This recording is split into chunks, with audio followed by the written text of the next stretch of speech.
परमात्मा है, इसका कभी भी अनेक वचन नहीं होता। God is one, God is truth.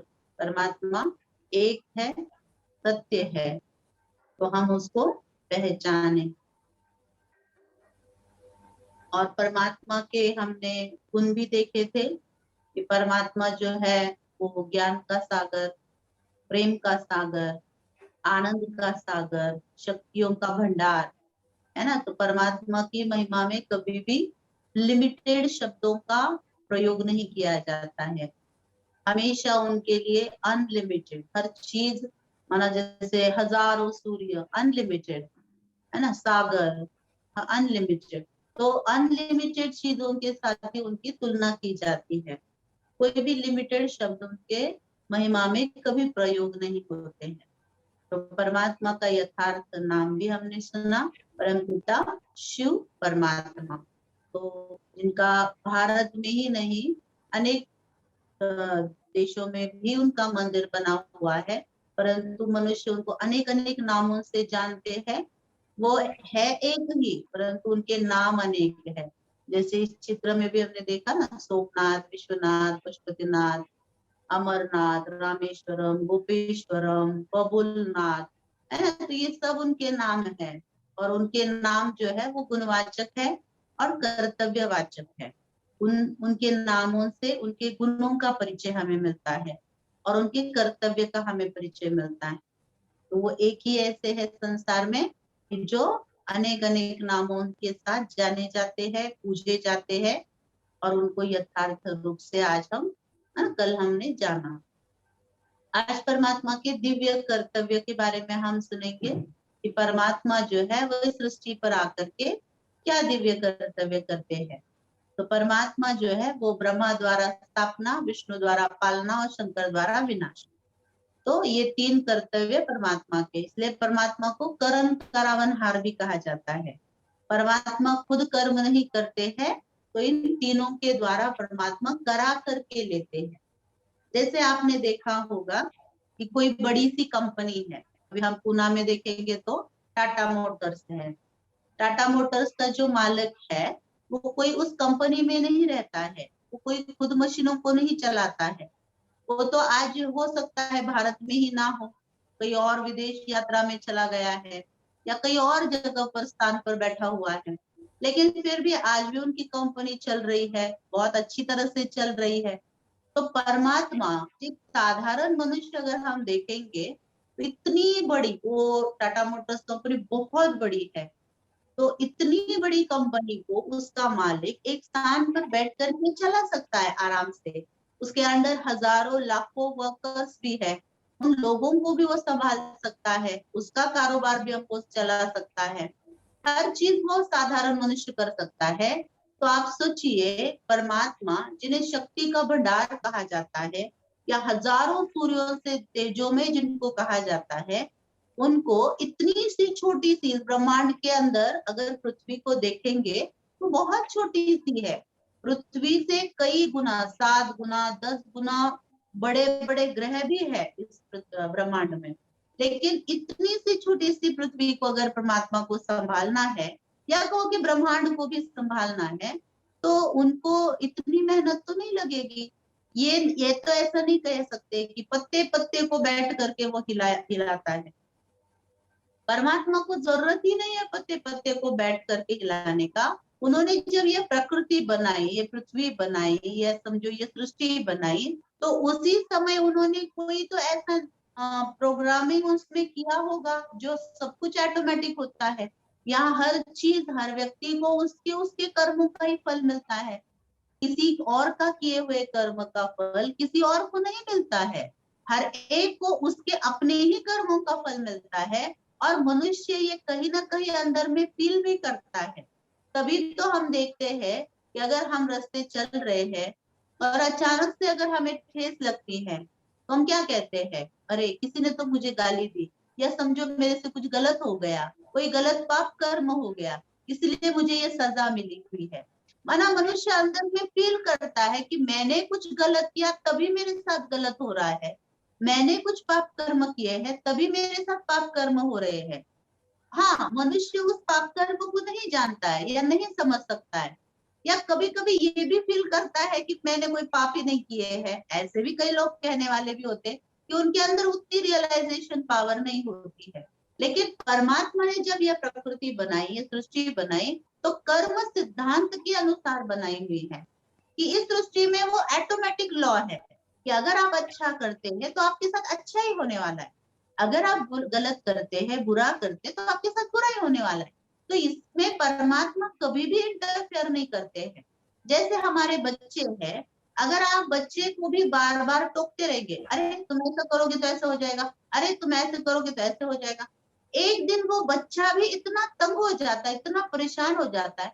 अभी देखिए, माँ बाप कोई अपने बच्चों के बुरे के लिए तो कहते नहीं है, वो हमेशा सोचते कि इसका अच्छा होना चाहिए, इसका भला होना चाहिए, इसकी उन्नति होनी चाहिए, इसने आगे जाना चाहिए, और इसीलिए माँ बाप उसको बार बार टोकते रहते हैं।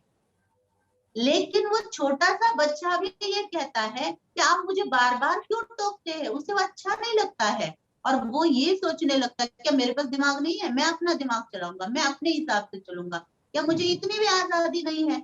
ऐसे कह करके वो अपने माँ बाप को भी टाल देता है। ऐसे परमात्मा को तो ये समझ है कि अगर वो बार बार हम मनुष्य आत्माओं को टोकते रहेंगे, बार बार वो बोलते रहेंगे, तो हमें भी वो अच्छा नहीं लगता है। आज अगर कोई किसी को बार बार शास्त्र का उदाहरण दे करके ही समझाना शुरू कर दे, तभी भी उसको अच्छा नहीं लगेगा। उसकी अच्छाई के लिए जब समझाया जाता, तभी भी उसको अच्छा नहीं लगता। तो परमात्मा हमारे लिए ऐसे क्यों करेंगे कि वो बार बार अगर हमारी लाइफ में इंटरफेयर करते रहेंगे, और किसकी लाइफ में करेंगे, किसकी लाइफ में नहीं करेंगे, तो भी पार्शियलिटी लगेगी। तो इसीलिए परमात्मा किसी की भी लाइफ में कभी भी इंटरफेयर नहीं करते। उन्होंने जो ये सृष्टि बनाई हुई है, वो कर्म सिद्धांत के अनुसार बनाई हुई है, और वो उसी अनुसार उसको चलाते हैं। और इसीलिए हम देखते हैं कि परमात्मा जब इस सृष्टि पर आते हैं, तो वो तीन देवताओं को पहले बना स्थापन करते हैं, और तीनों के द्वारा अपना कर्तव्य करा कर देते हैं। इसलिए परमात्मा के नाम में, परमात्मा को कहते हैं गॉड, GOD, गॉड। गॉड माना पहले तो जैसे जनरेटर, ऑपरेटर और डिस्ट्रक्शन, ये तीन कर्तव्य उनके सिद्ध हो जाते हैं। तो परमात्मा जो है वो स्थापनाकार है, पालनाकार है और विनाशकार है। ये तीनों कर्तव्य करने के लिए सबसे पहले, कल हमने देखा परमात्मा अकाया है ना। अकाया है तो उनके पास शरीर नहीं है, शरीर नहीं है तो उन्हें किसी माध्यम की आवश्यकता है, और वो किसी माध्यम का आधार बना करके ही अपने कर्तव्य करेंगे। इसलिए वो ब्रह्मा के द्वारा स्थापना का कर्तव्य करते हैं, विष्णु के द्वारा पालना का कर्तव्य करते हैं, और शंकर जी के द्वारा विनाश का कर्तव्य करते हैं। तो ये तीन देवताओं के द्वारा परमात्मा अपना कर्तव्य जो है वो करा करके लेते हैं। और करा कर लेते हैं तो जैसे हम देखेंगे, किसी ने बोला दरवाजा खोलो, तो जब हम दरवाजा खोलेंगे तो दिखाई देने वाले हम होंगे, जिसने हमें बोला वो तो नहीं दिखाई दे रहा है, जिसने किया वो दिखाई देता है। ऐसे ही इस संसार के अंदर इन तीन देवों को सबसे श्रेष्ठ में कहते हैं। ब्रह्म देवता नमः, विष्णु देवता नमः, और शंकर जी को तो वैसे भी महादेव कहते हैं, देव कहते हैं।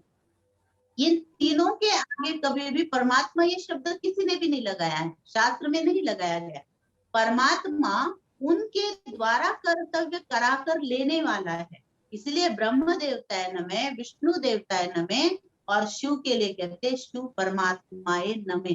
तो तीन परमात्मा के लिए ही ये शब्द, परमात्मा के लिए ही नमन वो लिखा जाता है, शिव के लिए। तो जैसे हम देखेंगे, सबसे पहले अगर यहाँ पर आप चित्र देख रहे होंगे, तो इसमें ब्रह्मा जी दिखाए हुए हैं, और ये ब्रह्मा जी साधारण मनुष्य दिखाई दे रहे हैं। शास्त्र में जो ब्रह्मा जी दिखाए जाते हैं वो अलग दिखाई देते हैं, देवताई रूप में दिखाई देते हैं। उनको तीन मुख दिखाते हैं, चार भुजाएं दिखाते हैं, कमल के आसन में दिखाते हैं, है ना। तो वो अलग चित्र उनका बनाया हुआ बुजुर्ग दिखाते हैं। और यहाँ पर जो ब्रह्मा जी दिखाए हुए वो साधारण मनुष्य के रूप में दिखाए गए। तो ऐसे क्यों किया, कईयों के मन में प्रश्न आएगा। आपने शास्त्र के अंदर सुना तो होगा कि परमात्मा जब धर्म की ग्लानि होती है तो ऐसे समय पर परमात्मा इस सृष्टि पर आते हैं। अगर परमात्मा को धर्म ग्लानि होती है ऐसे समय पर, माना इस कलयुग के अंत में आना है, तो इस कलयुग के अंदर उनको देवताई शरीर कहाँ मिलेगा, देवताई शरीर तो नहीं मिलेगा। उन्हें कोई साधारण शरीर का ही आधार लेना पड़ेगा। अगर आप समझिए कि आपको पता चले कि कहीं पर श्री कृष्ण आकर के ज्ञान दे रहे हैं, तो क्या हो जाएगा? सारी भीड़ वहां ही चली जाएगी दर्शन लेने के लिए, सिर्फ देखने के लिए। और देखने के लिए ही भीड़ लग जाएगी और किसी को देखने को भी ठीक से नहीं मिलेगा। ज्ञान लेना तो बहुत दूर की बात है। लेकिन परमात्मा अगर इस संसार में आते हैं तो बहुत साधारण मनुष्य के शरीर का आधार लेते हैं। शास्त्र में भी लिखा हुआ है कि मैं साधारण मनुष्य का आधार लेता हूँ, इसीलिए मुझे मूढ़मती लोग पहचान नहीं सकते। तो परमात्मा को इस कलयुग के अंत में सिर्फ साधारण शरीर ही मिलता है, जिसका वो आधार लेकर के हमें ज्ञान सुनाते हैं। और वो साधारण शरीर जो है वो इनका है, इनका नाम जो है वो दादा लेखराज है ना। ये हीरे जवाहरातों के बहुत बड़े व्यापारी थे। परमात्मा ने अगर इनके शरीर का आधार लिया है तो आप सोच सकते हैं कि जरूर उनके अंदर बहुत सारे गुण, बहुत सारी विशेषताएं तो होंगी, तभी तो परमात्मा ने उनके शरीर का आधार लिया है। अगर कोई समझे कि इनके ही शरीर का क्यों, अगर फिर भी प्रश्न कईयों के मन में रहता, तो परमात्मा को तो कोई भी शरीर का आधार लेना ही है। अगर वो किसी भी शरीर का आधार लेते तो प्रश्न वही के वही रह जाता है कि इनके शरीर का क्यों।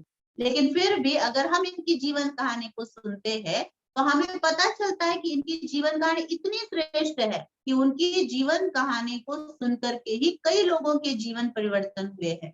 इनके जीवन कहानी की किताब भी बनी हुई है। अगर आपको पढ़ना है, पढ़ना चाहते हैं तो आप पढ़ सकते हैं, तो आपको सेंटर में मिल जाएगी। लेकिन अभी हम थोड़ा सा शॉर्ट में इनके जीवन चरित्र के कुछ अंश देखेंगे कि इनका नाम जो है वो दादा लेखराज, ये हीरे जवाहरातों के बहुत बड़े व्यापारी थे। और इनका जन्म जो है वो सिंध हैदराबाद, जो कि अभी पाकिस्तान में है, सिंधी परिवार में उनका जन्म हुआ। और उनके जीवन में वो उनके पिताजी जो है वो मास्टर जी थे स्कूल में। तो उनके अंदर बहुत सारी इनके अंदर विशेषताएं थी। गरीब परिवार में जन्मे हुए थे, लेकिन फिर भी उन्होंने अपनी काबिलियत से इतने ऊंचे बन गए कि राजा लोगों के साथ भी उनके संबंध थे। वो हीरे जवाहरात लेकर के जब राजा लोगों के पास जाते थे तो उनका व्यक्तित्व ऐसा था कि लोग उनको देख करके ही कहते थे, दादा लेखराज जी, भगवान ने गलती कर दी कि जो हमें राजा बनाया और आपको जवारी बना दिया। तो वो हमेशा कहते थे कि मैं जवारी हूँ, मुझे इसकी खुशी है, क्योंकि मैं सबको ये जवाहरात, हीरे जवाहरात बांटता रहता हूँ, तो इसलिए मुझे उसकी खुशी है। तो ये हीरे जवाहरातों के व्यापारी थे। लेकिन कभी भी सिंधी परिवार में होते हुए भी उनकी जो जीवन शैली थी वो बहुत ही साधारण थी। उनको सत्संग आदि करना, गीता का पाठ करना, वो नारायण के भक्त थे और गीता पाठी थे, और उनको वो करना बहुत अच्छा लगता। वो प्रवास में भी अगर होते थे, यात्रा भी कर रहे होते थे, तो उनके हमेशा पास में गीता रखी रहती थी और वो गीता का पठन किए बिना पानी भी नहीं पीते थे। उन्होंने अपने जीवन में 12 गुरु किए हुए थे और उनका कहना था कि गुरु का बुलावा काल का बुलावा है। अगर गुरु किसी भी समय पर उनको बुलाते थे तो वो वहां पर पहुंच जाते थे। एक बार उनके जो नाती था तो उनके नामकरण का प्रोग्राम रखा हुआ था। तो इतना बड़ा प्रोग्राम, पूरे शहर के लोग उनके घर में आए हुए हैं और उतने में उनको उनके गुरु की तार मिल जाती है कि तुरंत आ जाओ। तो वो सारा प्रोग्राम वैसे ही छोड़ करके जाने लगे। तो उनकी युगल ने उनको कहा कि आप इतना बड़ा प्रोग्राम छोड़ करके जा रहे, कल सुबह निकल जाइए, अभी तो थोड़ी रात हो रही है, तो सुबह आप पहुंच जाएंगे, जा सकते हैं। कोई कहा नहीं, गुरु का बुलावा काल का बुलावा है। और ऐसे कह के वो तुरंत वहां से चले गए। वो गुरु को इतना मानते थे, जब उनके घर में गुरु आदि आते थे तो इतना वो ध्यान रखते थे। बुरा गुलाब जल से पूरा वो सफाई करते थे और कुत्ते का आवाज भी गुरु के कानों में न पड़े, उनकी साधना में खंड न पड़े, इसलिए उन्होंने नौकर आदि रख करके आसपास के कुत्ते को भी भगा देते थे। इतना वो गुरुओं का ध्यान रखते थे, स्वयं उनकी सेवा करते थे। वो नारायण के बहुत बड़े भक्त थे और जहां भी बैठते थे, सोते थे, तो वहां पर जरूर नारायण का चित्र वो लगाते थे और बिना नारायण की भक्ति किए वो अन्न जल नहीं ग्रहण करते थे। उनके मुख से कभी भी किसी ने अपशब्द नहीं सुना। एक बार उन्होंने जब उनकी पत्नी जो थी, तो उनकी पत्नी को स्टेप मदर थी, तो एक बार वो मिलने के लिए आई अपनी बच्ची को, और वो बहुत अच्छी थी, स्वभाव से बहुत अच्छी थी। और यशोदा माँ को वो बहुत प्यार भी करती थी। लेकिन फिर भी जब दादा ने उनको देखा तो उनके मुख से सहसा ऐसे निकल गया कि यशोदा तुम्हारी स्टेप मदर आई हुई है। और उनकी स्टेप मदर को एक सेकंड के लिए थोड़ा सा बुरा लगा कि मैं ऐसा व्यवहार तो कभी नहीं किया यशोदा के साथ, फिर भी उन्होंने ऐसे क्यों बोला। और उनको भी उनके जाने के बाद इतना रियलाइज हुआ कि उस दिन उन्होंने खाना पीना नहीं किया और सीधा वापस उनके शाम को सारा कारोबार समेट के शाम को उनके घर चले गए, उनसे माफी मांगी और तब जा करके उन्होंने खाना खाया, पानी पिया। इतना वो अपने शब्दों के ऊपर, अपने कर्म के ऊपर इतना ध्यान रखते थे। उनके जीवन में कभी भी उनको किसी ने क्रोध करते हुए नहीं देखा। एक बार उनकी पेड़ी पर दो छोटे छोटे बच्चे लेकर के एक व्यापारी आया हुआ था और वो काम में इतने उलझे हुए थे कि उनका सामान की तरफ ध्यान ही नहीं रहा। तो छोटे से बच्चे खेलने के लिए हीरो की छोटी पुड़िया बनी हुई थी, वो उठा करके खेलने के लिए लेके गए। जब थोड़ी देर के बाद वो व्यापारी भी अपना समेट करके चला गया, सामान लेके चला गया, फिर बाबा के ध्यान में आया कि एक हीरे की पुड़िया वहां पर नहीं है। तो उन्होंने बाजार वहां से उठे, बाजार गए, बाजार से बहुत सारी मिठाइयां ली और उस जवारी के घर चले गए। और वो जवारी जब उनको देखा तो वो एकदम आश्चर्यचकित हो गया और उन्होंने पूछा कि आप क्यों आए। तो उन्होंने उनको एक शब्द भी नहीं बताया कि वो क्यों आए हैं। उन्होंने कहा नहीं, आपके बच्चे दुकान में आए, मैं मिठाई देना भूल गया, इसलिए मैं मिठाई लेके आया। जब वो बच्चे मिठाई लेने के लिए उनके पास आए तो फिर उन्होंने उस समय धीरे से कान में उन बच्चों के कहा कि तुमने जो दुकान से हीरे की पुड़िया उठाई तो वो कहाँ रखी हुई है। तो वो छोटा बच्चा था, उसने कहा मैंने नहीं उठाई, दादा ने उठाई है, मैं लाके देता हूँ। तो वो बच्चे ने भी बड़े आराम से उसको लाके दिया, लेकिन दादा ने एक शब्द भी उसके पिताजी को ये नहीं कहा या नहीं रियलाइज करा के दिया कि आपके बच्चे ने हमारे दुकान पे चोरी की। ना ही उन्होंने कभी बच्चों को भी वो क्रोध किया। तो वो इतने अच्छे स्वभाव से और गुरुओं के बहुत मानने वाले थे कि उन्होंने अपनी बेटी का विवाह भी एक साधारण परिवार में रहने वाले एक मास्टर जी से करवाया था। और जब वो बेटी का विवाह हो रहा था तो उनके घर का वातावरण ऐसे था कि जैसे किसी को लगे कि यहाँ कोई सत्संग हो रहा है। इतना सुंदर वातावरण में उन्होंने अपनी बेटी का विवाह कराया। तो इतने महात्मा थे, मतलब उनके अंदर गुण थे, उनके अंदर विशेषताएं थी। एक दिन वो ऐसे ही सत्संग में बैठे हुए थे, गुरु के सत्संग में, और गुरु का उनको बहुत रिगार्ड था। जब वो गुरु के सत्संग में बैठते थे तो कितनी भी बड़ी बात हो जाए वो वहां से हिलते नहीं थे। जब तक कि गुरु ना आसन छोड़ दे तब तक वो नहीं उठते थे। लेकिन एक बार बीच में ही वो पहली बार उनकी लाइफ में वो वहां से सत्संग से उठे तो उनकी बहू को लगा कि दादा को आज क्या हो गया, वो कभी नहीं उठते और आज क्यों उठे। इसलिए उनकी बहू उनको देखने के लिए पीछे पीछे चली गई। वो जाकर के अपने कमरे में बैठ गए कुर्सी पर, और जैसे ही वो बैठे तो उनकी पूरा कमरा लाल प्रकाश से भर गया था और उनकी आंखें भी ऐसे हो गई थी जैसे लाल बल्ब जल रहे हैं। उनकी बहू उनके पीछे ही थी तो वो देखने के लिए आई थी दादा को कुछ चाहिए क्या। वो पूछने ही वाली थी लेकिन उन्होंने देखा कि पूरा कमरा लाल प्रकाश से भर गया है और दादा के मुख से शब्द निकल रहे हैं, ज्ञान स्वरूपम शिवहम शिवहम, आनंद स्वरूपम शिवहम शिवहम, प्रकाश स्वरूपम शिवहम। ये शब्द उनके मुख से निकले और जैसे ही वो शब्द उनके मुख से निकल रहे थे तो उनकी जो बहू थी जो दरवाजे में खड़ी थी वहां ही स्थिर हो गई। वो खुद भी ऐसे ध्यान में चली गई। उनको उन्होंने दादा के शरीर जैसे देखा तो उनको भी जैसे जैसे शरीर में है या नहीं ऐसे अनुभव हो रहा था और बहुत दिव्यता का अनुभव उनकी बहू को भी हो गया था। फिर जैसे जैसे उनको लगा कि गुरु ने साक्षात्कार कराया, शायद मैं गुरु के सत्संग में बैठा था तो शायद मुझे गुरुजी ने साक्षात्कार कराया, इसलिए वो गुरुजी के पास दोबारा से चले गए। लेकिन जैसे ही वो गुरुजी के पास चले गए तो उन्हें पता चला कि ये तो गुरुजी ने नहीं किया हुआ है। फिर वो एकांत में रहने लगे और उनको वो हीरे भी फिर बाद में पत्थर के समान दिखने लगे कि ये कोई मूल्यवान नहीं है, इनका कोई मोल नहीं है, ऐसे पत्थर के समान उनको फील होते थे। उन्होंने फिर पार्टनर के साथ बात करके वो सारा कारोबार समेट लिया कि अभी मुझे नहीं करना है ये सब कुछ, ये धंधा मुझे नहीं करना है।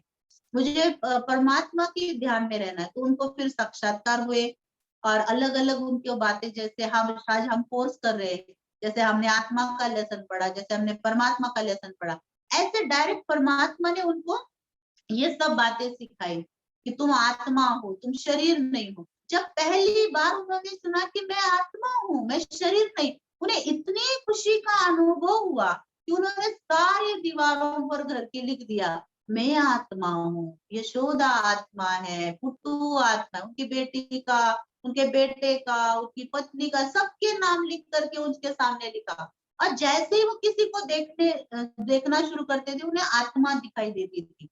और उस समय जापान में भूकंप हो गया था और बहुत सारे सिंधी फैमिली के लोग उसमें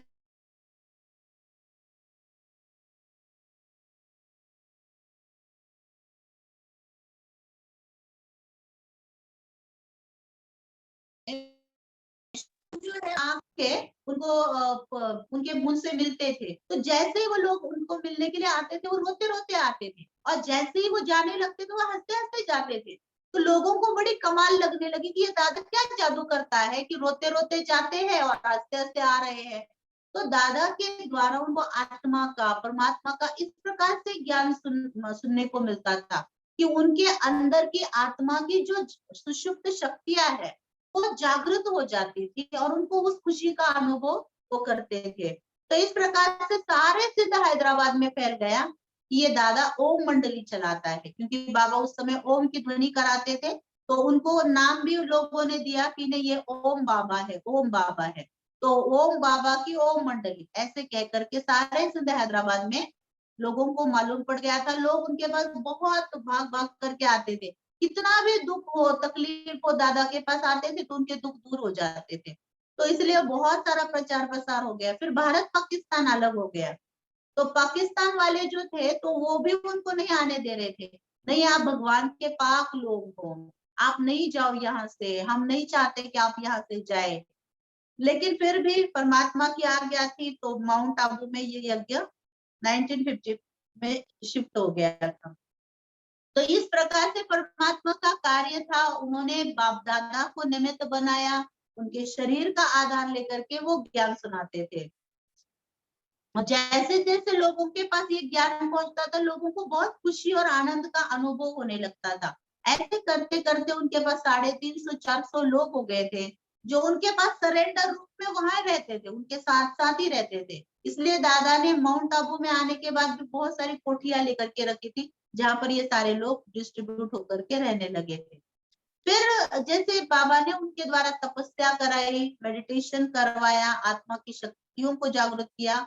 और जब ये पहली बार ये लोग माउंट आबू से बाहर निकल करके दिल्ली, कलकत्ता, बेंगलोर, हैदराबाद इस तरफ सेवा करने के लिए निकले, बॉम्बे में, पूना में, तो वो लोग जब दादिया यहाँ वहां से निकली थी यज्ञ से, माना माउंट आबू से, तो लोगों को ऐसे अनुभव होता था कि जैसे कोई देवियां चल रही है। दादियों से इतनी भाषणा उनको आती थी कि ये प्रेम की देविया है, ये सुख की देविया है। जब वहां से यज्ञ से वो निकली थी तो थोड़े ही पैसे उनको दे करके बाबा ने भेजा था, लेकिन फिर भी लोग खुद आकर के उनको प्रबंध देते थे, उनकी सेवा करते थे, उनको पूछते थे, उनको पूजा करते थे। इतना मान्य था, इतनी मान्यता थी। तो ऐसे करते करते पूरे भारत में बहुत सारे सेंटर खुल गए। ब्रह्मा बाबा ने जब शरीर छोड़ा तो उस समय कईयों को फील होता था, 1969 18 जनवरी जब ब्रह्मा बाबा ने शरीर छोड़ा तो कई लोगों की उस समय भारत में ही सेवा हुई थी, विदेश में हुई नहीं थी। तो कई लोगों को ऐसे फील होने लगा कि अभी ये यज्ञ बंद हो जाएगा, क्योंकि कोई भी संस्था तब तक काम करती है जब तक कि उसका फाउंडर होता है। जब उसका फाउंडर चला जाता है तो वह संस्था वीक हो जाती है, कमजोर हो जाती है, और फिर वो इतना काम नहीं कर सकती है या इतना प्रचार प्रसार हो पाता है। लेकिन ब्रह्मा बाबा ने शरीर छोड़ने के बाद ये कार्य ब्रह्मा बाबा का नहीं था। कई लोगों को ऐसा अनुभव होता है कि जैसे हमने ब्रह्मा बाबा का चित्र रखा हुआ है, तो ब्रह्मा बाबा ही इनके गुरु है। तो परमात्मा ने, ब्रह्मा बाबा खुद भी कहते थे कि मैं किसी का गुरु नहीं हूँ, मैं खुद भगवान को याद करता हूँ, आप खुद भगवान को याद करो तो आपको फल मिलेगा। ब्रह्मा बाबा ने कभी किसी से फूल हार कभी भी स्वीकार नहीं किया। इतने निरंकारी थे, इतने निर्विकारी थे वो, कभी किसी से मान की अपेक्षा नहीं की। यज्ञ में रहते हुए वो खुद सेवा करते थे बच्चों की, बच्चों के लिए रास्ता बनाते थे, बच्चों की उल्टियां भी उन्होंने निकाली। इतनी वो यज्ञ में समर्पित रूप से वो खुद ही उन्होंने अपने आप को ही बहनों के हवाले कर दिया था। जैसे तुम रखो, जैसे तुम चलाओ वैसे मैं चलूंगा। इतने बड़े वो धनी थे, लेकिन फिर भी उनके अंदर कोई अहंकार नहीं था। फिर जैसे जैसे ये ब्रह्मा बाबा ने शरीर छोड़ने के बाद ये यज्ञ जो है और विस्तार को पाता गया, और देश विदेश में आज 190 देशों में इस विद्यालय की बहुत सारी शाखाएं फैली हुई है, और इसके करीब करीब 15 लाख से भी ज्यादा इसके रेगुलर स्टूडेंट इस विद्यालय के हैं। तो ये कार्य अगर कोई व्यक्ति का होता था तो वो व्यक्ति जाने के बाद ये कार्य रुक जाता था, ठहर जाता था, लेकिन नहीं, परमात्मा का कार्य है और परमात्मा आज भी अपना कार्य कर रहे हैं, क्योंकि परमात्मा को इस दुनिया में नई दुनिया की स्थापना करनी है। अगर आपको गुलाब का पौधा लगाना है तो आप क्या करेंगे? उसी पेड़ का एक टाली बड़ा सा अच्छा सा देख करके उसी टाली को दूसरी गमले में लगा देंगे, तो उसी को ही धीरे धीरे पत्ते आना शुरू हो जाता है, फिर फूल आना शुरू हो जाता है। इसी प्रकार से परमात्मा के पास यही एक दुनिया है, और इसी दुनिया के यही इतने ही लोग उनके पास है, और इन्हें ही परमात्मा को बनाना है। तो परमात्मा क्या करेंगे? इसी दुनिया में आकर के उन्हें ज्ञान देना पड़ता है ना। अगर आप देखेंगे तो शास्त्र में ये भी कहा जाता है कि भगवान ना कोई भी रूप में आता है दरवाजे पर, इसलिए दरवाजे से कोई खाली नहीं जाना चाहिए, है ना, ऐसे भी मान्यता है। लेकिन आप सोचिए कि भगवान जब इस सृष्टि पर आएगा, क्या वो हमसे लेने के लिए आएगा? क्या हमसे मांगने के लिए आएगा? नहीं, परमात्मा देने के लिए आता है।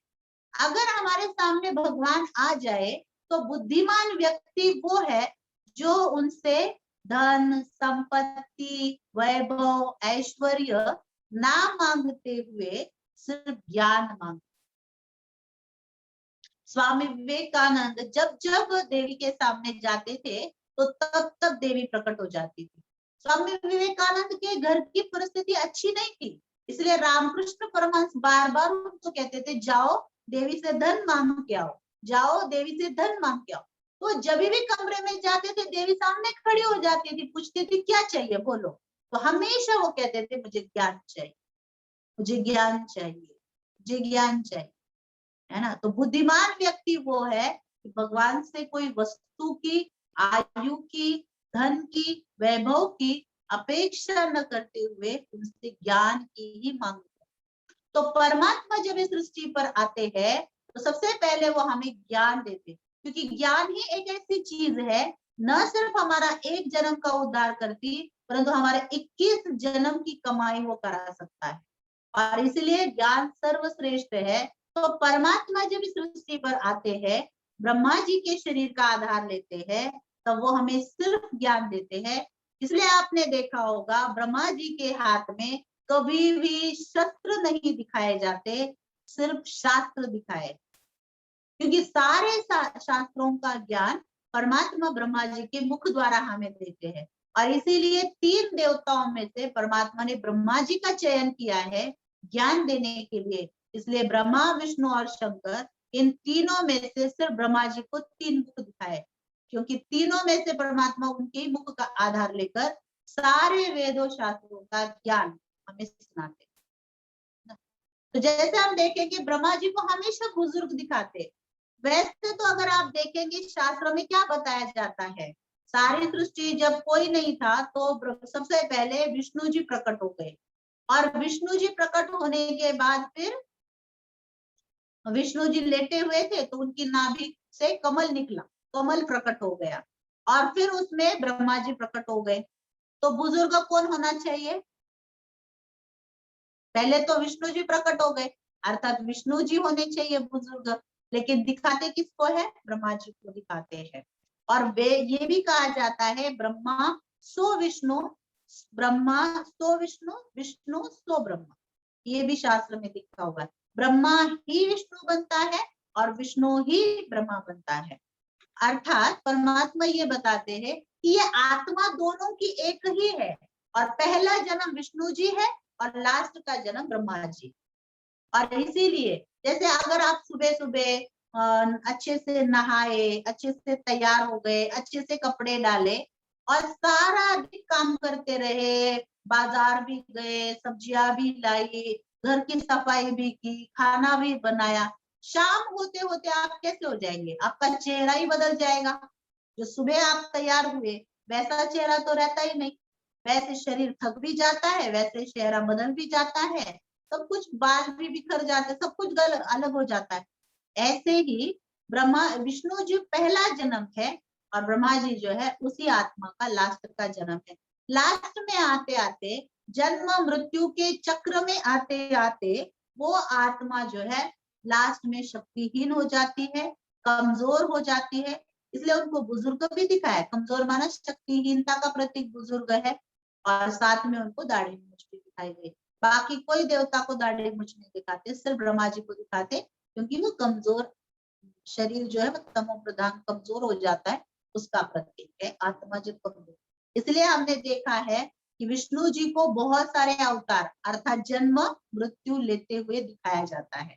विष्णु जी ने बहुत सारे जन्म लिए हैं, राम के रूप में लिया हुआ है, श्री कृष्ण के रूप में लिया हुआ है, वामन अवतार के रूप में लिया हुआ है। अर्थात वो आत्मा जन्म भी लेती है और मृत्यु में भी आती है। तो जन्म मृत्यु, और उनके जीवन में उनको सुखी होते हुए भी दिखाया जाता है, उनके जन्म में उनको दुखी होते हुए भी दिखाते। अर्थात वही आत्मा जन्म मृत्यु कर्म फल इसके चक्र में आते आते लास्ट में ब्रह्मा जी अर्थात ही वो आत्मा नीचे उतरती है और ब्रह्मा जी बन करके उनके द्वारा ही परमात्मा जो है स्थापना का कार्य करते। तो जो नई दुनिया परमात्मा बनाते उसकी पालना के लिए परमात्मा ने विष्णु जी को निमित्त बनाया है। विष्णु जी देवता है और परमात्मा जो सृष्टि स्थापन करते। आपको लगता है कि जब भगवान ने दुनिया बनवाई थी तो ऐसी दुनिया होगी क्या? आज जैसे मनुष्य है, आज जैसे रह रहे हैं, जिस प्रकार से रह रहे, क्या ऐसी दुनिया बनाई होगी भगवान ने? नहीं। भारत ही ऐसा देश है, ऐसा खंड है जिसमें ये मान्यता है कि भारत में देवी देवताएं रहते, तो यहाँ पर वो देवी देवता रहते। इसलिए भारत में और एक मान्यता ये भी है कि हमारे कुल देवी और कुल देवता है ना, हर एक की देखो कुल देवी अलग होती है, कुल देवता अलग होते हैं। इसलिए साल में एक बार क्यों ना हो अपने कुल देवी से मिलने जरूर लोग जाते हैं। कुल देवी माना मेरे कुल की ये देवी है, तो वो मेरे कुल की देवी है, तो वो देवी है और मैं कौन हूँ? मैं उसी के कुल की हूँ, परंतु नीचे उतरते उतरते कर्म फल के प्रभाव में आते आते, विकारों के प्रभाव में आते आते मैं आत्मा नीचे आ गई है। और इसलिए कुल देवी और कुल देवी की प्रथा जो है वो भी कही जाती है। जैसे उदाहरण के लिए अगर मैं कहूँ, जैसे शिवाजी महाराज है, शिवाजी महाराज भोसले परिवार के थे और बहुत ही उनके पास नाम मान शान पद प्रतिष्ठा वैभव समृद्धि सब कुछ था। उनके ही कुल में जन्मे हुए कोई लोग आज भी दुनिया में होंगे, लेकिन क्या हम उन्हें जानते हैं, पहचानते हैं? और जो मान जो रिस्पेक्ट शिवाजी महाराज को था वो आज उनको है? वो प्रतिष्ठा है, वो धन है? नहीं है। अभी ये तो अभी अभी की बात है ना, बहुत साल भी नहीं हो गए। तो हमारे जो पूर्वज थे वो देवी देवता थे और उन्हीं के कुल में हमने जन्म मृत्यु लेते लेते हम भी है। परंतु आज हम क्या हो गए? धर्म भ्रष्ट हो गए, कर्म भ्रष्ट हो गए, तो अपने आप को हम देवता नहीं कह सकते। और नीचे उतरते उतरते हम इतने नीचे उतर गए।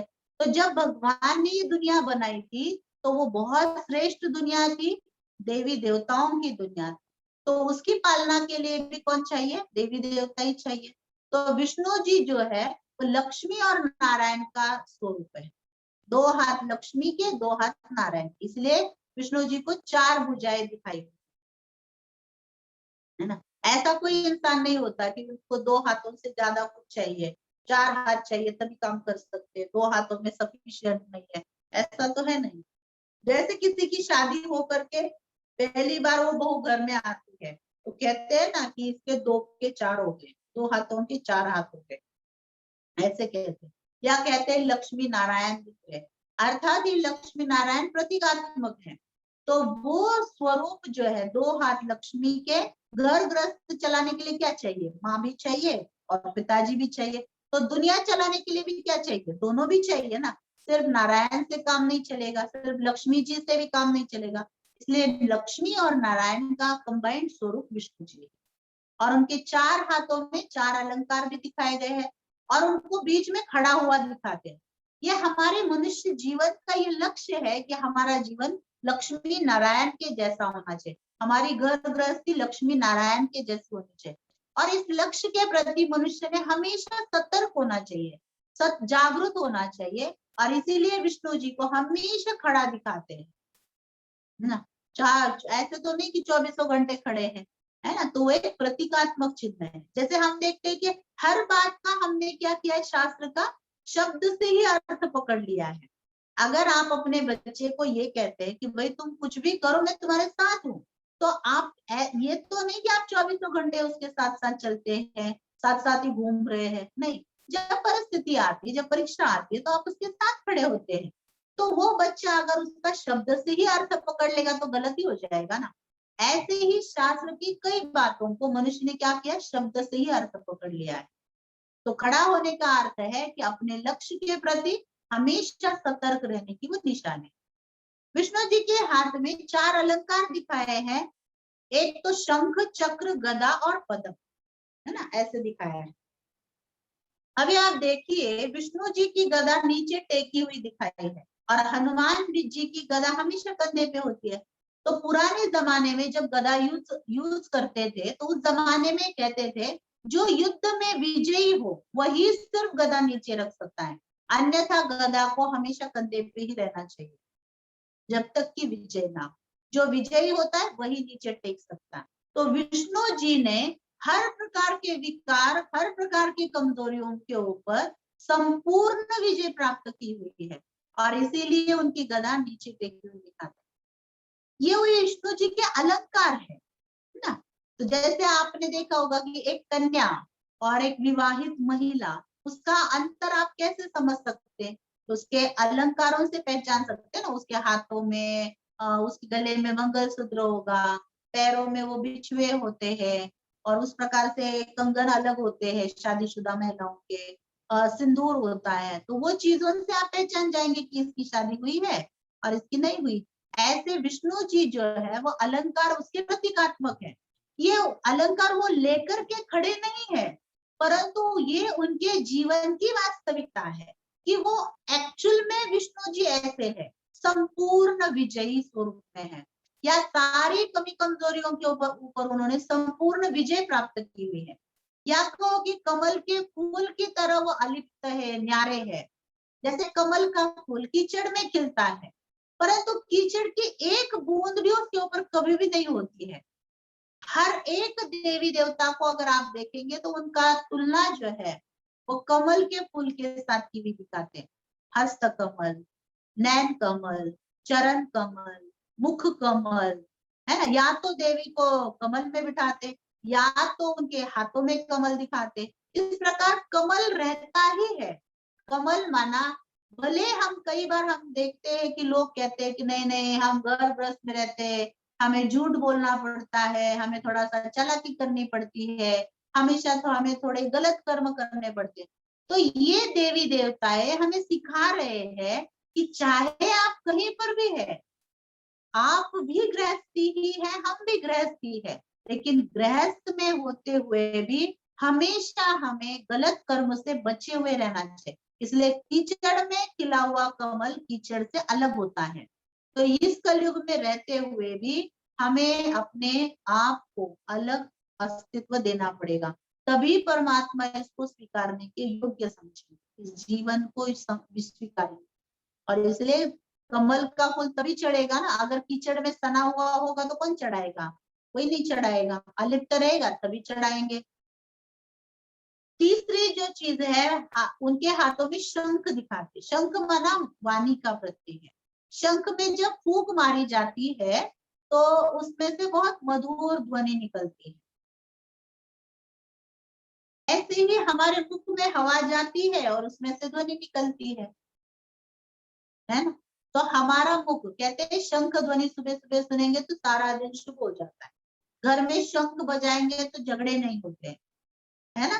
तो परमात्मा हमें कहते हैं अगर हम इस मुख का सही उपयोग करें तो सच में हमारे घर में कभी झगड़े नहीं होंगे। अगर हम अपने मुख का सही मायने में इस्तेमाल करेंगे तो हमारे साथ हर एक बात अच्छी अच्छी होती रहेगी। शास्त्र में बताते हैं ना कि महाभारत हो गया, क्यों हो गया? बोल से हो गया ना। रामायण हो गया, क्यों हो गया? बोल से हो गया। तो हमारे शब्द महाभारत भी बना सकते हैं, हमारे शब्द, हमारी वाणी रामायण भी बना सकती है। तो हमें सोचना है कि हमें बनाना क्या है, महाभारत बनाना है, रामायण बनाना है, क्या बनाना है ना। तो हमारे शब्द के ऊपर हमारा बहुत ध्यान होना चाहिए। कहते हैं कमान से निकला हुआ तीर और मुख से निकला हुआ शब्द वापस नहीं आते, इसलिए जब भी बोले ना तो सोच समझ के बोले। ये बाद में पश्चाताप ना हो, अरे मैंने बोलना तो नहीं चाहिए था लेकिन बोल दिया, अरे मैंने करना तो नहीं चाहिए था लेकिन मैंने कर दिया। नहीं, हमारा अपनी वाणी के ऊपर इतना कंट्रोल होना आवश्यक है। क्या हमने जो बोलना है वही बोलना चाहिए, जो नहीं बोलना है वो नहीं बोलना चाहिए।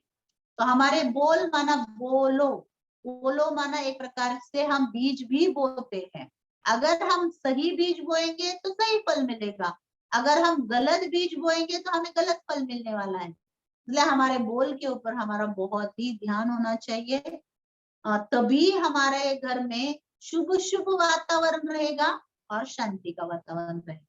तो ये शंख ध्वनि माना हमारे मुख से ही हमें करनी है और अच्छे शब्दों के द्वारा ही करनी है। फिर चक्र दिखाते हैं, स्वदर्शन चक्र। कहते हैं विष्णु जी ने स्वदर्शन चक्र से अनेकों असुरों का गला काटा। अगर कोई आज गलत काम करने वाले किसी इंसान का गला काट दे तो क्या उसे फांसी की सजा नहीं दी जाएगी? आज का न्याय क्या कहता है, आज का न्याय व्यवस्था क्या कहती है? गलत व्यक्ति को मारेंगे तभी भी वो गलत ही है, तो पाप ही बन जाता है ना। तो विष्णु जी से पाप नहीं हुए असुरों को मारकर। स्वदर्शन चक्र का अर्थ क्या है? स्वदर्शन अर्थात स्व का दर्शन करना, स्व के अस्तित्व को जानना। जब हम स्व का दर्शन करेंगे कि मैं कौन, मैं चैतन्य शक्ति आत्मा हूँ और मैं आत्मा गुण से और विशेषताओं से परिपूर्ण, है ना। तो स्व का दर्शन हम करेंगे तो हमारे अंदर के जो नेगेटिविटी है, जो गलत बातें हैं, अवगुण है, विकार है, उसका दर्शन भी हमें साथ साथ हो जाएगा, है ना। और उन अवगुणों का दर्शन जब हम करते हैं तो हम खुद ही अपने अवगुण रूपी असुरों का गला काट सकते हैं। और जब हम गला काटेंगे तभी हम विजयी बनेंगे, है ना। मन जीते जगत जीत, जिसने मन को जीत लिया उसने पूरे जग को जीत लिया। तो मन को जीतने के लिए पहले मन हमारा साफ तो होना चाहिए, स्वच्छ तो होना चाहिए, विकार रहित तो होना चाहिए। अगर हमारा मन विकार रहित है तभी हम जग को जीत सकते हैं। तो ये विष्णु जी के 4 अलंकार हैं जो उनके हाथों में दिखाए जाते हैं।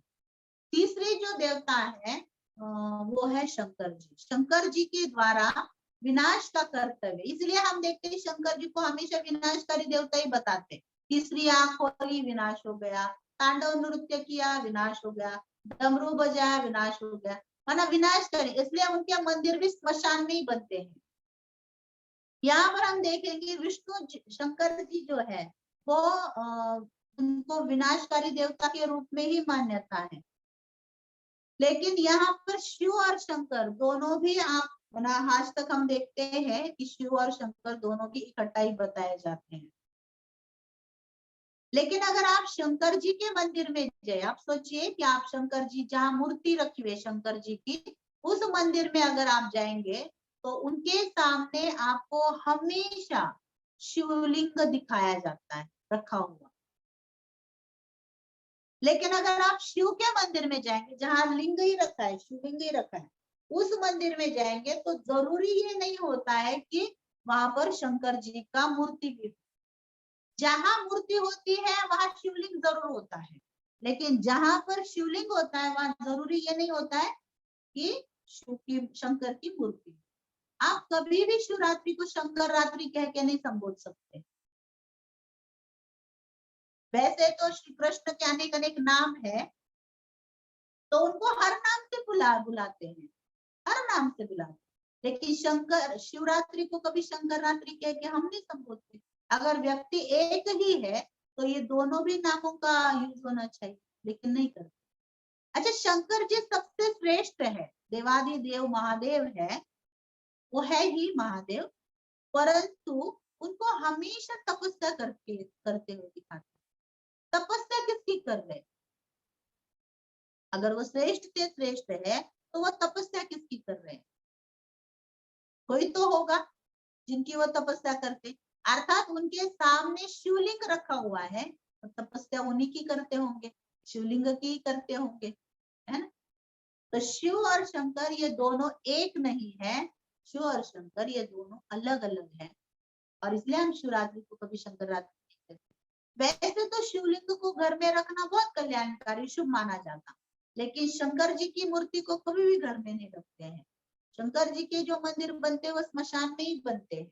उनका अभिषेक जो होता है वो जली हुई अस्थियों से ही होता है, और शिव जी का अभिषेक दूध और जल से ही होता है। दोनों की देखो अभिषेक की विधि भी अलग अलग है।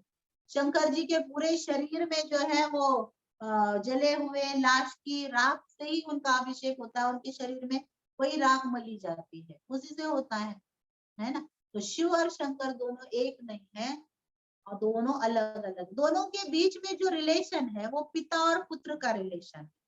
और इसलिए जैसे हम देखते हैं कि एक उदाहरण हमसे सुनेंगे कि अगर एक 14-15 साल का बच्चा है, उसके छोटे छोटे भाई बहने हैं, कोई 5 साल का, कोई 10 साल का, कोई 3 साल का, कोई 1 साल का, ऐसे छोटे छोटे भाई बहने हैं। और अगर अचानक उसके पिताजी ने शरीर छोड़ दिया, उस 14-15 साल के लड़के के पिताजी ने शरीर छोड़ दिया, वो 14-15 साल का ही लड़का है, लेकिन सारी घर की जिम्मेवारियों का बोझ वो खुद उठा लेता है।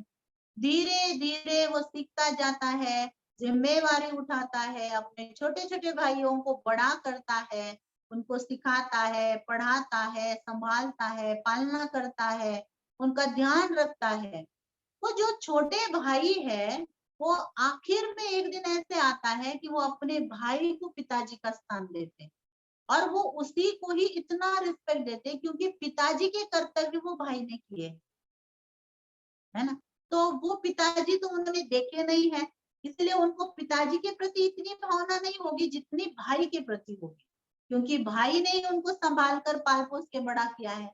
तो वो भाई जो है वो पिताजी का स्थान लेता है। ऐसे ही परमात्मा इस सृष्टि में कर्म करा करके लेते, वो खुद नहीं करते हैं।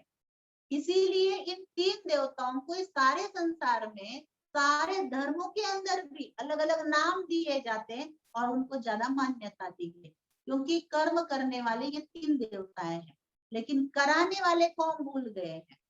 कराने वाला परमात्मा, उसको हम भूल गए हैं, वो हम आत्मा का पिता है ना?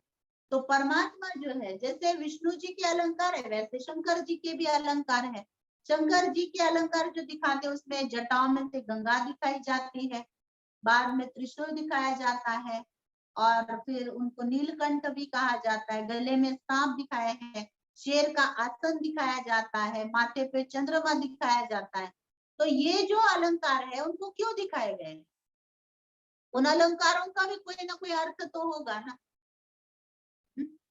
जैसे जटाओं में से गंगा दिखाते, कहते हैं कि सागर नाम का एक राजा था, उसके सहस्त्र पुत्र थे। एक ऋषि के श्राप से वो सारे जलकर भस्म हो गए, उन्हें मुक्ति नहीं मिल रही थी, इसीलिए भागीरथ राजा तपस्या करता है उनके कुल का, और वो गंगा नदी को नीचे लेके आता है, और गंगा में स्नान करने से वो आत्माएं मुक्ति को प्राप्त हो जाती है, पावन हो जाती है, शुद्ध हो जाती है ना। तो परमात्मा यहाँ पर बताते हैं कि आप सोचिए, गंगा नदी तो आज भी बह रही है। क्या आपको लगता है कि कैलाश पर्वत से शंकर जी की जटाओं में से आज भी गंगा नदी बह रही है? आज भी शंकर जी वहां बैठे हुए हैं, और आज भी अगर हम गंगा में स्नान करते तो आपको लगता है कि आत्मा शुद्ध हो सकती है?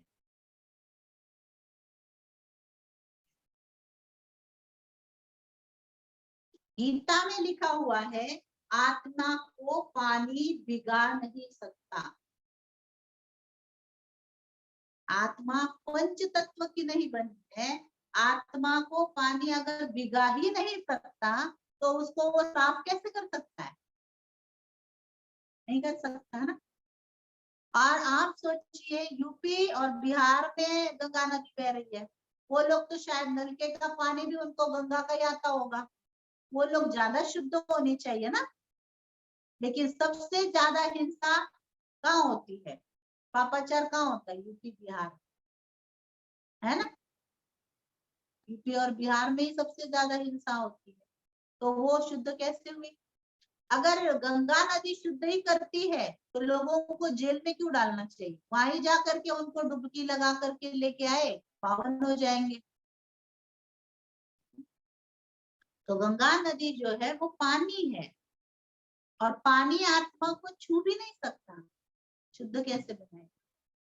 तो फिर कौन सी गंगा के लिए कहा गया है? जैसे आपने देखा होगा कि छोटा बच्चा है, उसका ज्यादा दिमाग नहीं चलता है, वो ज्यादा पढ़ाई में होशियार भी नहीं, कहते हैं तुम्हारे सिर में क्या भरा पड़ा है? भूसा भरा है दिमाग में, तुम्हारे क्या भूसा भरा हुआ है? शंकर की जटाओं में से गंगा दिखाते हैं, अर्थात दिमाग में से दिखाए। और यहाँ क्या रहता है?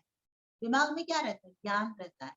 तो वो कौन सी गंगा है जो आत्मा को शुद्ध करती? पानी की नहीं, ज्ञान को भी तो गंगा कहा है? और जटाए माना विशाल बुद्धि का प्रतीक है। हमारी बुद्धि इतनी विशाल होना चाहिए, इतनी विशाल होनी चाहिए, इसमें समाया हुआ ज्ञान ही आत्मा को शुद्ध कर सकता है, गंगा बनकर। और इसीलिए जटाओं में गंगा दिखा है। वो पानी की गंगा के लिए नहीं कहा गया है, वो ज्ञान की गंगा के लिए कहा गया है। अगर गंगा नदी आत्मा को शुद्ध कर सकती थी तो आज दुनिया में कलयुग नहीं आता था, इतने लोग पापी नहीं बनते थे, है ना, कारी नहीं बनते। लेकिन ज्ञान की गंगा के लिए कहा गया, और इसलिए जटाओं में से गंगा बहती दिखाई है। ये प्रतीकात्मक है। उनके माथे पे चंद्र दिखाया है। आज अंतरिक्ष में लोग चंद्र पे भी जाके आए, वहां पर मिट्टी है, पत्थर है, पहाड़ है, चंद्रमा को भी विजिट देके आए हुए लोग हैं। ये चंद्रमा शीतलता का प्रतीक है। और इसलिए शंकर जी जो है वो हमेशा तपस्या करते हुए, शंकर जी को हमेशा तपस्या करते हुए दिखाते है ना। तो तपस्या जो व्यक्ति करता है, परमात्मा को ध्यान जो व्यक्ति करता है, उसकी कर्मेंद्रिय शीतल हो जाती है, बड़ी शांत है। उनका बोलना शांत होगा, उनका चलना शांत होगा, उनका रहना शांत होगा, उनका व्यवहार शांत होगा। तो जो व्यक्ति परमात्मा को दिल से याद करते हैं वो उनकी कर्मेंद्रिय शांत। और इसका प्रतीक ये भी दिखाया जाता है कि उनको शेर का आसन दिखाते हैं। शेर जंगल का राजा होता है, और जो व्यक्ति ध्यानी होता है, जो व्यक्ति ज्ञानी होता है, वो खुद के मन का मालिक होता है, मन का राजा होता है। और इसलिए शंकर जी को हमेशा शेर का आसन दिखाते। गले में सांप दिखाया है। सांप माना विकार का प्रतीक है, विष का प्रतीक है। और विकार को भी विष कहा जाता है। विषय विकार मिटाओ पाप हरो देवा, विकार माना विष है ना। तो शंकर जी ने अपनी तपस्या के आधार से विकारों के ऊपर विजय प्राप्त की, इसलिए उनके गले में सांप दिखाते, त्रिशूल दिखाते हैं, क्योंकि इस संसार का विनाश, शंकर जी विनाशकारी देवता है, और इस संसार का विनाश 3 प्रकार से होता है। एक तो नेचुरल कैलामिटीज से होगा, दूसरा सिविल वॉर से होगा, और तीसरा बॉम्ब्स और मिसाइल्स के द्वारा होगा। और इसलिए त्रिशूल उनके हमेशा हाथ में दिखाया जाता है। उनके हाथ में कमंडलू दिखाते हैं, उस कमंडलू में पानी होता है, वही पानी लेके वो श्राप देते हैं, वही पानी लेके वरदान दे देते हैं। माना पानी की ताकत नहीं है, बुद्धि की ताकत, ज्ञान की ताकत। अगर व्यक्ति सभी के लिए अच्छा सोचता है ना, उसके साथ अच्छा ही अच्छा होता है। अगर व्यक्ति किसी और के लिए बुरा सोचता है ना, उसके साथ भी बुरा हो जाता है। इसलिए कहते हैं ना, किसी और को खड्डे में गिराने के लिए खुद खड्डे में गिर जाते हैं, दूसरे के मुंह को काला करने के लिए हमारे हाथ काले हो जाते हैं, है ना। तो हमारी बुद्धि जितनी शुद्ध होगी उतना हमारा कल्याण होगा, वो हमारे लिए वरदान बन जाएगी। हमारी बुद्धि अगर सबके लिए नेगेटिव सोचती है तो वो हमारा नुकसान पहले कर देगी, और इसलिए उनके हाथ में वो कमंडलू जो है वो ज्ञान का प्रतीक है, बुद्धि का प्रतीक है, जिसमें कि अच्छा ज्ञान भरा हुआ है। और उनको तीसरा नेत्र दिखाते, तीसरा नेत्र खोलने से सारी सृष्टि में विनाश हो जाता है। परमात्मा कहते हैं कि जब तक ये हमारे ज्ञान का तीसरा नेत्र नहीं खुलता तब तक हमारे अंदर के विकारों का अंत नहीं हम कर सकते। इसलिए ये ज्ञान का तीसरा नेत्र खुलना बहुत जरूरी है, इसलिए उनके तीसरा नेत्र दिखाए जाते हैं। इस प्रकार से शंकर जी के अलंकार दिखाए जाते हैं। शंकर जी को हमेशा कहते हैं कि उनकी जब शादी हुई थी उनकी बारात में भूत, पिशाच, चुड़ैल ये सारे थे, है ना। परमात्मा जब इस सृष्टि पर आते हैं तो सभी मनुष्य आत्माओं की अवस्था ऐसी हो जाती है, ऐसी अवस्था में ही लोग होते हैं, लेकिन परमात्मा कभी किसी का दुस्साहस नहीं करते, घृणा नहीं करते, किसी से नफरत नहीं करते, सबको वो अपने साथ साथ लेकर के उनको जाना है परमधाम की तरफ, सबको लेके जाना। इसलिए उनकी बाराती ऐसे दिखाते हैं, भूत पिशाच भूतनाथ, विकार भी भूत ही है ना। जैसे किसी को कहते तुम्हारे अंदर बहुत क्रोध का भूत भरा हुआ है, तुम्हारे सिर पे भूत चढ़ा हुआ था, क्रोध का भूत चढ़ा हुआ था, है ना। तो भूत है, ये विकार भूत है, और इसलिए उनको भूतनाथ भी कहा जाता है। ठीक है, अभी हम शिवरात्रि का जो रहस्य है वो कल देखेंगे। शिवरात्रि के बारे में भी कुछ थोड़ा जो है शिवरात्रि हम क्यों मनाते हैं, कैसे मनाते हैं, उसका थोड़ा सा रहस्य, ज्यादा नहीं है, 5-10 मिनट का, लेकिन हम कल देखेंगे। ठीक है, ओम शांति। अभी हम 1 मिनट सिर्फ साइलेंस करते हैं।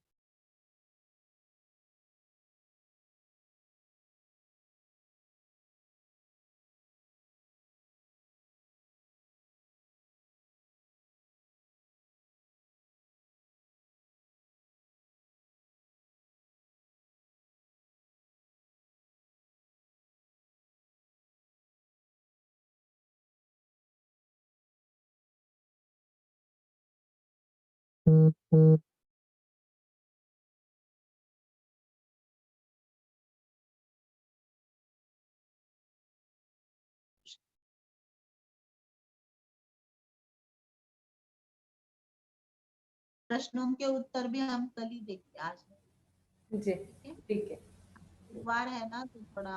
हाँ, थैंक यू, ओम शांति, ओम शांति।